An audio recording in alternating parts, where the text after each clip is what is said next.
Queridos amigos, nós estamos iniciando mais um capítulo do livro Missionários da Luz, que é aquele estudo que nós fazemos da obra de André Luiz, através das mãos abençoadas de Francisco Cândido Xavier. O capítulo 5º nós dividimos em 4 blocos. Por quê? Para que possamos estudar e esmiuçar, já que tem um estudo de muita profundidade. No primeiro bloco, nós estudamos algo muito interessante que fala da importância da prece. Era um grupo de pessoas que estavam no centro espírita, chegam com os problemas e ali então vão estudando, vão desenvolvendo a mediunidade e sai do centro leve, mas ele faz uma ressalva a Alexandre, que os espíritos obsessores não puderam entrar, eles ficam à porta. E aí nós vamos saindo do centro. Qual é a postura que nós temos? Nós continuamos em prece até o nosso lar ou nós continuamos em perturbação, nós continuamos com os problemas cotidianos ao sair do centro e retornamos para a nossa casa com aqueles que são chamados os obsessores. Mas antes de entrar nessa nova parte, tudo bem com você, André Luiz? Tudo bem, querido Sérgio, que alegria em podermos uma vez mais, pela TV A Caminho da Luz, estudarmos as obras de André Luiz, vendo o livro Missionários da Luz. E eu relembro a todos, quem quiser acompanhar comigo, com o Sérgio, já estudamos o livro Nosso Lar e já estudamos o livro Os Mensageiros. E você pode assistir a hora que quiser e de modo gratuito. Está no YouTube, youtube.com/TV A Caminho da Luz. A sua inscrição, o seu like, o seu comentário e o seu compartilhamento é muito importante. É interessante, nós vamos então começar a leitura de André Luiz. Porque Alexandre silenciara. Observei atenciosamente os circunstantes. Ainda se achavam todos eles, os encarnados, irradiando alegria e paz, colhidas na rápida convivência com os benfeitores invisíveis. Da fronte de cada um emanavam raios de espiritualidade surpreendente. Num gesto significativo, o instrutor esclareceu. Eles ainda se encontram sob as irradiações do banho de luz a que se submeteram por meio do serviço espiritual com a oração. Se conseguissem manter semelhante estado mental, pondo em prática as regras de perfeição que aprendem, comentam e ensinam, fácil lhes seriam atingir positivamente o nível superior da vida. Entretanto, André, como nós, que em outros tempos fomos inexperientes e frágeis, eles agora ainda o são também. Cada hábito menos digno, adquirido pela alma no curso incessante dos séculos, funciona qual entidade viva no universo de sentimentos de cada um de nós, compelindo-nos às regiões perturbadas e oferecendo elementos de ligação com os infelizes que se encontram em nível inferior.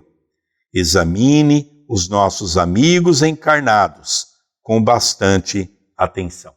André Luiz aqui nos fala, através do esclarecimento de Alexandre, cada hábito menos digno. Não há um de nós que não tenha esses hábitos. A diferença é, alguns têm mais, outros têm menos.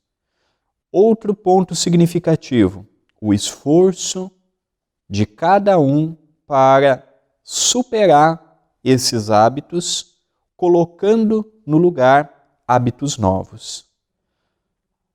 Nós, de um modo geral, temos dificuldades de encararmos o novo. Estamos habituados com aquilo e permanecemos daquele modo. Mas André Luiz nos fala, neste trecho, através de Alexandre, que eles estavam sob a inspiração devido às atividades que tiveram. São rápidos os instantes e de curta duração em termos de período. Por quê? Porque nós vamos ver agora as associações mentais que esses mesmos colaboradores que trabalharam no bem, quando estavam na casa espírita, mantiveram um padrão elevado. com o auxílio dos benfeitores.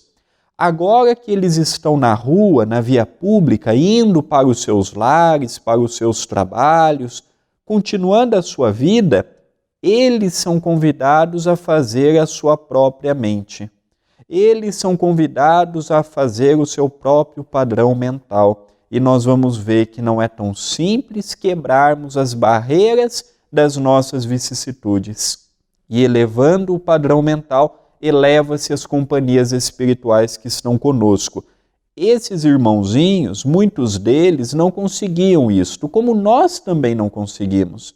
Deixamos o desânimo, o abatimento, as preocupações. Às vezes pegamos uma situação familiar e deixamos com que aquilo cresça. Então nós temos que vigiar muito, porque às vezes nós não produzimos o que podemos produzir por preocupação excessiva. Preocupação não é solução de problemas. Se eu continuar deixando a preocupação falar mais alto, eu não vou produzir o que eu posso produzir. Aí não há benfeitor que chegará perto de mim. Eu vou criando as barreiras em que vai dificultando o intercâmbio nosso com aqueles que verdadeiramente querem trabalhar em nosso favor, inclusive com o nosso anjo da guarda, inclusive com aquele que Deus permitiu que estivesse do nosso lado, nos envolvendo, nos auxiliando, nos assessorando. Mas às vezes eu mantenho um padrão tão distanciado do dele ou do deles, em que eu não consigo sintonizá-los. Por culpa deles? Não. Muitas vezes pela maneira que eu lido com situações pequenas que eu deixo crescer, fazendo-se muitas vezes se tornarem grandes, mas não porque são grandes, e sim porque eu as potencializei. Interessante também, André, querido telespectador da TV A Caminho da Luz, nós observamos também dois fatores importantes. O primeiro fator é exatamente aquilo que André Luiz ele aprende de Alexandre e traz para nós, que é no que tange a questão de que tudo aquilo que se fala no centro espírita não é vivenciado. Isso é a grande dificuldade. Esse foi um ponto que mais me chamou a atenção. Nós vemos, por exemplo, nós, os dirigentes, que temos o direito da palavra, que fazemos atendimento fraterno, conversamos com os espíritos, falamos coisas maravilhosas, levamos até muita gente ao pranto. E ao sairmos dali, quando alguém, por exemplo, rega no nosso carro, nós já desequilibramos de tal maneira aos gritos, aos berros. Então nós percebemos que a nossa conduta na sociedade não é uma conduta equivalente àquilo que nós fazemos dentro de uma casa espírita. O que Alexandre vem nos alertar é que nós precisamos começar a viver aquilo que falamos, aquilo que aprendemos numa casa espírita, na nossa casa, na sociedade, no nosso trabalho. Nós não podemos ser persona. A figura da persona, não é? É as máscaras. Eu não posso ter uma máscara na minha casa, uma máscara de personalidade no meu trabalho, uma máscara na sociedade. Eu tenho que ser eu, como um todo. E é esse o convite que na verdade não é novo. Jesus já havia dito para nós, abandonai o homem velho que está dentro de vós, para que o homem novo possa tomar conta de ti. Então é natural que ninguém vai se tornar um santo do dia para o outro, mas é preciso focar a ideia de que precisamos fazer o chamado a reforma íntima. As coisas pequeninas que é possível nós aprendermos a conviver sem nos chatearmos, sem perder o equilíbrio, nós temos que começar a trabalhar. Então nós vamos ver agora uma coisa muito interessante, o André também já chamou a atenção, por que as pessoas então permitem que os obsessores o acompanhem até o seu lar? E depois nós queremos achar culpado, porque ele diz assim, a pessoa sai radiante, depois naquela semana começa a vir os problemas, diga de passagem, problemas gerados por nós mesmos, pelo nosso desequilíbrio, e aí nós dizemos, perdi a fé, Deus não existe, Jesus esqueceu de mim, meu anjo da guarda está dormindo, e assim por diante. E nós nunca colocamos a seguinte frase, eu preciso me equilibrar, eu preciso fazer prece, eu preciso ter um controle do meu pensamento.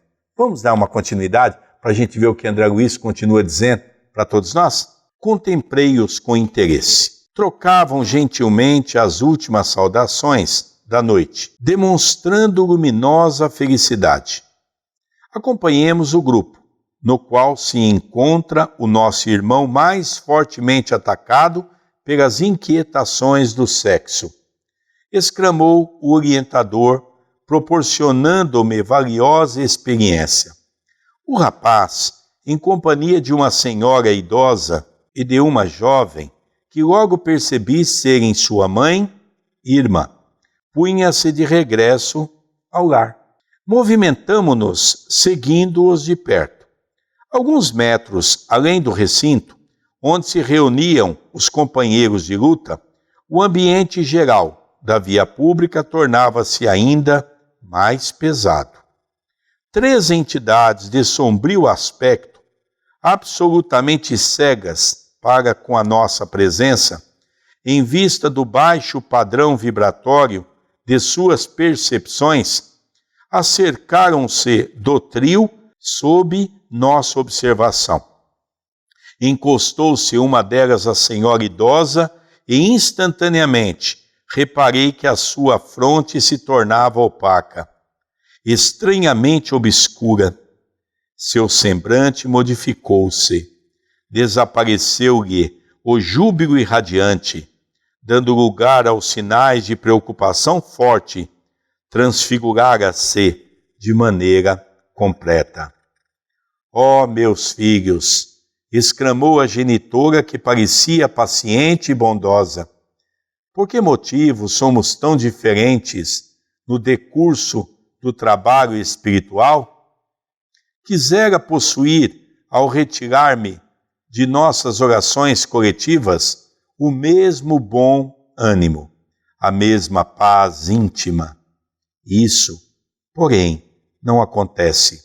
Ao retomar o caminho da luta prática, sinto que a essência das pregações evangélicas persevera dentro de mim, mas de modo vago, sem aquela nitidez dos primeiros minutos.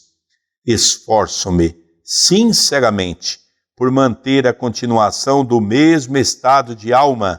Entretanto, algo me falta, que não sei definir com precisão.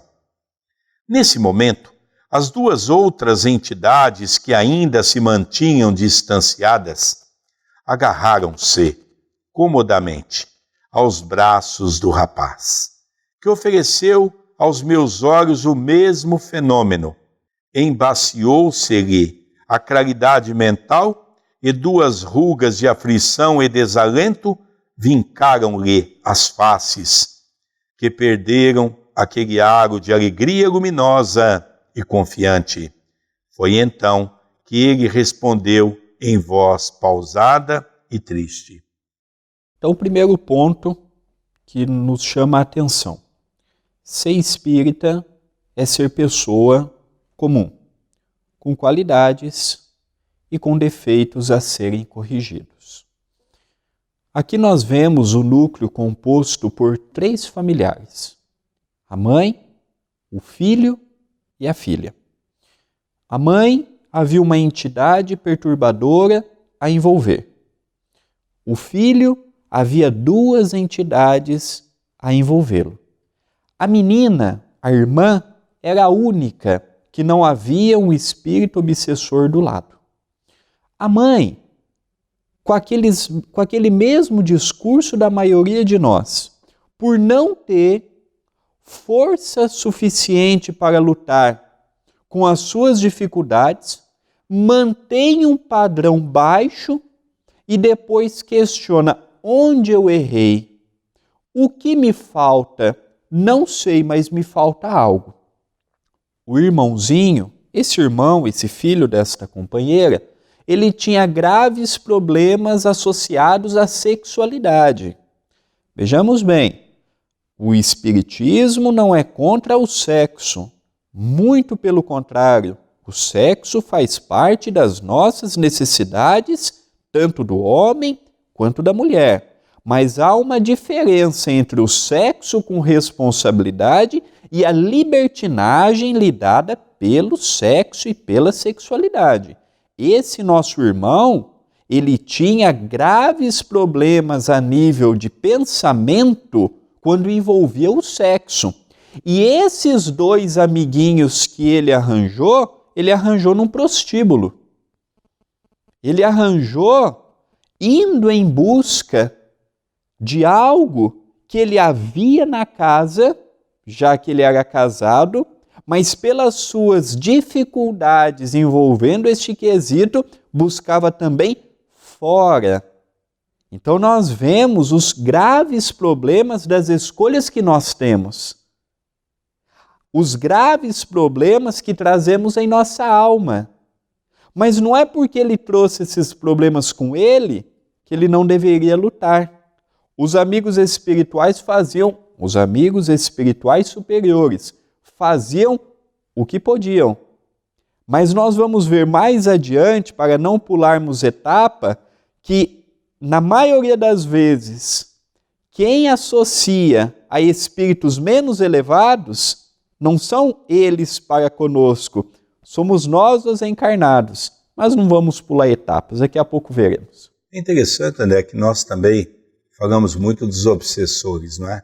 E realmente nós temos que entender que os obsessores, eles nos acompanham exatamente porque eu abro dentro do meu campo mental uma faixa que é possível eles passarem a me acompanhar. É o chamado os nossos vícios, as nossas mazelas. Mas eu vou resumir com uma frase que nós encontramos no Evangelho segundo o Espiritismo, que diz que se reconhece o verdadeiro espírita pela sua transformação moral e pelos ensejos que o faz de corrigir as suas más inclinações. Ou seja, quando nós saímos de uma casa espírita, nós temos que entender que aquela mensagem de renovação íntima é para nós. O grande problema é que nós pregamos para o outro. O grande problema é que a mensagem é sempre para ajudar o outro. Nós temos que entender que todos nós somos doentes e todos nós precisamos de ajuda. Então, eu tentar combater os meus vícios, as minhas mazelas, é uma obrigação minha. É uma obrigação para que eu possa viver uma vida mais intensa. Por que ele não tinha, tanto essa senhora quanto o filho, pensamentos dessa natureza dentro de uma casa espírita? Porque ali dentro o ambiente propiciava a oportunidade de eles elevarem o seu padrão vibratório. E ali então quem que se aproximava? O anjo da guarda, os benfeitores da casa. Só que quando nós saímos à rua, nós voltamos e nos deparamos com a mesma vicissitude. Uma coisa que me chamou a atenção, que Alexandre diz para André Luiz, olha o semblante dessa senhora e olha o semblante desse rapaz. Bastou com que os espíritos se aproximassem deles, já houve uma modificação até na sua fisionomia. Para nós termos uma ideia como mexe com a nossa cabeça, e o espírito se aproxima de tal maneira, tão perto de nós, que às vezes nós também sentimos a sensibilidade expressiva do perispírito daquele que está nos assediando. É muito interessante verificarmos tudo isso. Vamos continuar, porque é uma conversa interessante que está entre os três, a irmã, o irmão e a mãe. Como André diz, a mãe, um obsessor se aproximou, o irmão eram dois e a menina era um espírito um pouco melhor deles, que tinha mais Jesus no coração, ficava mais em prece, estava mais tranquila. Vamos acompanhar. É verdade, mamãe. Enormes são as nossas imperfeições. Creia que a minha situação é pior. A senhora experimenta ansiedade, amargura, melancolia. É bem pouco para quem, como eu, se sente vítima dos maus pensamentos. Casei-me há menos de 8 meses e, não obstante o devotamento de minha esposa, tenho o coração por vezes repleto de tentações descabidas. Pergunto a mim mesmo a razão de tais ideias estranhas e, francamente, não posso responder. A invencível atração para os ambientes malignos confunde-me o espírito, que sinto inclinado ao bem e à retidão de proceder. Quem sabe, mano, está você sob a influência de entidades menos esclarecidas? Considerou a jovem com boas maneiras. Sim, suspirou o rapaz, por isso mesmo venho tentando o desenvolvimento da mediunidade, a fim de localizar a causa de semelhante situação. Nesse instante, o orientador murmurou desveladamente: ajudemos este amigo por intermédio da conversação. Um ponto que chamou a atenção nesta parte da leitura é que ele, sabendo das suas dificuldades morais, ele acreditava que desenvolvendo a mediunidade daria um salto nessas lutas. Veja, mediunidade não santifica ninguém. Ser médium é ser uma pessoa comum. Você ter mediunidade, você ter um amigo espiritual que te acompanha, não te dá credencial de ser mais e melhor do que ninguém. Médium bom é médium que utiliza da própria mediunidade para evangelizar o coração. Porque antes de eu ajudar quem quer que seja, eu tenho que me ajudar. Antes de eu orientar quem quer que seja, eu tenho que me orientar. Antes de eu esclarecer quem quer que seja, eu tenho que me esclarecer. Então, mediunidade não purifica ninguém. Mediunidade não santifica ninguém. E esse nosso irmão já estava começando a mediunidade pelo caminho dos fundos. Ele estava depositando na mediunidade o concurso de se livrar desses problemas. Eu vou mais longe. Ele iria apenas agravar se ele desenvolvesse a mediunidade. Porque sem o desenvolvimento da mediunidade era uma presa fácil na mão dos obsessores, abrindo a sua glândula pineal, ele se tornaria uma presa muito mais fácil, podendo de uma obsessão simples, que era o caso dele, partir para uma subjugação, partir para uma fascinação, em que você não sabe se conversa com o encarnado ou com a entidade espiritual desencarnada. Então aqui nós vemos um problema muito sério. Mediunidade é um trabalho em que o maior beneficiado somos nós. E depois vem o auxílio para com o nosso semelhante. Eu tenho sempre que, quando convidado para falar seminários sobre mediunidade, eu tenho o hábito de dizer algo interessante. Primeiro temos que desenvolver o homem de bem, para depois desenvolver a mediunidade. Há muitas pessoas que acham que desenvolvendo a mediunidade, tudo de bom vai acontecer na sua vida, porque os bons espíritos vão passar a andar contigo e tudo vai viver maravilhosamente bem. É um mero engano. Você vai desenvolver a mediunidade, não está lutando contra as suas mazelas, contra os seus vícios, e você vai permitir que esses irmãos obsessores passem a ser os seus mentores espirituais. É o que nós estamos vendo, não é? E estudamos isso no livro Os Mensageiros, não é? Que são aqueles médios que reencarnaram altamente preparados. Eram preparados. E a grande maioria vieram a falir. Falharam na sua obra. Imagine aqueles que moralmente são comprometidos.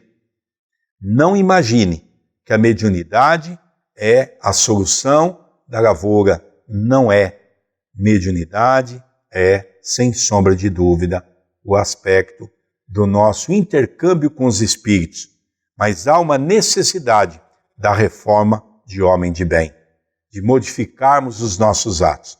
Vamos continuar um pouquinho mais, porque aqui agora tem uma intervenção do mundo espiritual e nós vamos ver que os espíritos estão acompanhando. Eles elegeram André Luiz e Alexandre, esses três, para acompanhar até a casa, para acompanhar as conversas, para ver o que estava acontecendo. Sem perda de tempo, colocou a destra na fronte da menina, mantendo-a sobre vigoroso influxo magnético e transmitindo-lhe suas ideias generosas. Reparei que aquela mão protetora, ao tocar os cabelos encaracolados da jovem, expedia luminosas chispas, somente perceptíveis ao meu olhar. A menina, a seu turno, pareceu mais nobre, mais digna em sua expressão quase infantil e respondeu firmemente. Neste caso, concordo em que o desenvolvimento mediúnico deve ser a última solução, porque, antes de enfrentar os inimigos, filhos da ignorância, deveríamos armar o coração com a luz do amor e da sabedoria. Se você descobrisse perseguidores invisíveis em torno de suas atividades, como beneficiá-los cristamente, sem a necessária preparação espiritual? A reação educativa contra o mal é sempre um dever nosso, mas antes de cogitar de um desenvolvimento psíquico, que seria talvez prematuro, deveremos procurar a elevação de nossas ideias e sentimentos. Não poderíamos contar com uma boa mediunidade sem a consolidação dos nossos bons propósitos. E para sermos úteis nos reinos do Espírito, cabe-nos aprender, em primeiro lugar, a viver espiritualmente, embora estejamos ainda na carne. A resposta que constituíra para mim valiosa surpresa não provocou maior interesse em ambos os interlocutores, quase neutralizados pela atuação dos vampiros habituais. Mãe e filho deixavam perceber profunda contrariedade. Em face das definições ouvidas, a palavra da menina, cheia de verdadeira luz, desconcertava-os. Não tem você bastante idade, minha filha, exclamou contrafeita a velha genitora. Não pode, pois, opinar neste assunto. Aqui nós temos que dividir o que o nosso querido Sérgio leu. Em primeiro lugar, os benfeitores procuram nos auxiliar de todos os modos. Daqueles 3 encarnados, a única que tinha condições psíquicas e morais para receber o auxílio do alto era a menina. Alexandre a envolveu, disse ao irmão e à mãe que a mediunidade não era a salvação para os equívocos que eles mantinham no pensamento e na conduta. Mas aqui nós vemos também uma outra frase clássica de nós os encarnados dizer: minha filha, você não tem idade para dar a opinião, você não passou pelo que eu já passei. Nós estamos sempre diante da verdade, mas sempre a refutamos. Ou porque não acreditamos no que a pessoa nos disse, ou não levamos em conta. A maioria das vezes nós não estamos abertos à espiritualidade. Eu quero os espíritos bons do meu lado, mas quando eles procuram me orientar, me auxiliar, me ajudar, eu não tenho humildade para ouvir. Eu não permito com que eles façam parte da minha vida, interagindo comigo no que me é melhor. Aqueles 2 ouviram a filha falar, a irmã falar, e não deram importância para o que ela estava dizendo. Então nós vamos vendo no decorrer deste capítulo, que é muito bonito, os problemas que nós, os encarnados, geramos. Porque às vezes a gente imagina estar buscando auxílio e perdemos estas pequenas oportunidades de nos auxiliar e equilibrar. Outro ponto também, André, que eu acho que vale a pena nós comentarmos, é exatamente essa questão de que nós vemos a importância da oração e do pensamento. Aquela jovem estava acompanhando o filho, que era o irmão, e a mãe, naquele diálogo, né? Que é aquilo que nós fazemos, aquele diálogo de sofrimento, reclamamos da dor. A mãe tinha uma angústia, a mãe tinha uma depressão. Não havia motivo para aquilo, mas ela tinha. Por quê? Porque ela estava sintonizado com essa vibração. Ela precisaria sair do centro e continuar com aquela esperança da caridade, fazer o bem, a prece, leituras edificantes. Não, ela já sai do centro, começa a andar na rua, começa a aparecer exatamente as vicissitudes que a envolvem. E o rapaz, o irmão também. Então, Alexandre fala, olha, vamos ajudar esses 2. Então ele coloca a mão sobre a destra da menina, e a menina, então, de uma maneira inspirada, porque era um espírito bom, começa a falar exatamente mostrando aos dois de que não pode apenas desenvolver a mediunidade sem desenvolver a mudança íntima, ou seja, corrigir os nossos defeitos, os nossos erros. E há uma coisa clássica que a mãe, então, faz uma sua intervenção que nos chama a atenção, não é? Dizendo que a filha não estava preparada para trazer aqueles ensinamentos. Nós somos assim. Quantas pessoas, André, eu atendo no atendimento fraterno, a pessoa expõe um problema, nós então, à luz da doutrina espírita, damos ali algumas orientações e a pessoa diz assim: ah, Sérgio, eu vou te explicar de novo, eu acho que você não entendeu. E ela então coloca tudo de novo que ela havia colocado. E eu falo a mesma coisa. Por quê? Porque as pessoas, quando vão à busca de um conselho, elas querem ouvir e querem que nós endossemos aquilo que ela está fazendo. Ela não pode ser contrariada. A contrariação traz a ela um desastre para o seu desequilíbrio, porque ainda é um ser orgulhoso, egoísta.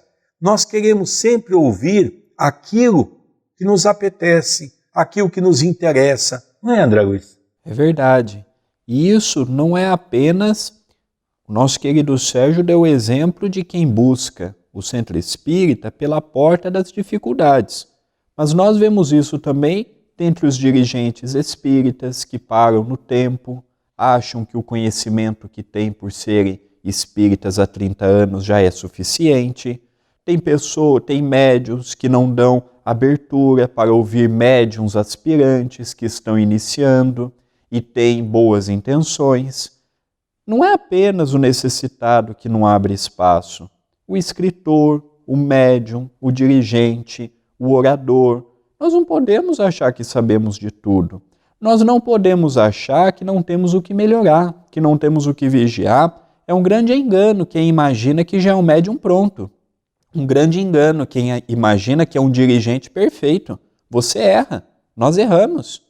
Nós cometemos equívocos. Por mais bem intencionados que nós estejamos, nós somos falíveis.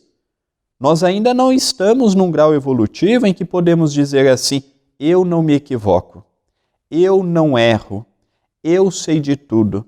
Então que nós tenhamos a humildade de perceber as verdades que vêm até nós de um modo de fora, para não ficarmos isolados no nosso mundinho do que achamos ser a verdade.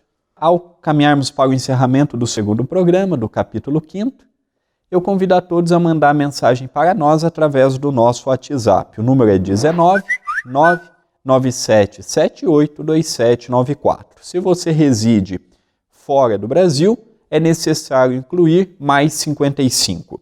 Não se esqueça, está gostando do nosso programa? Se inscreva no nosso canal, youtube.com/TV A Caminho da Luz. Deixe o seu like, deixe o seu comentário, compartilhe. E se você quer ajudar a TV A Caminho da Luz, se você quer ajudar as atividades do Centro Espírita Perdão, Amor e Caridade, entre na loja virtual, adquira um DVD, um CD, um livro, vai estar mantendo as atividades que nós temos hoje. Loja acaminhodaluz.com.br. Queridos amigos, nós vamos encerrar então o programa de hoje, que é o capítulo 5º. Esse, na verdade, é o segundo bloco do capítulo 5º. São 4 blocos. Estamos estudando as obras de André Luiz através das mãos generosas de Francisco Cândido Xavier. Até breve, que Jesus nos abençoe e nos ilumine hoje e todo sempre. Muita paz em seu coração. Até o programa que vem.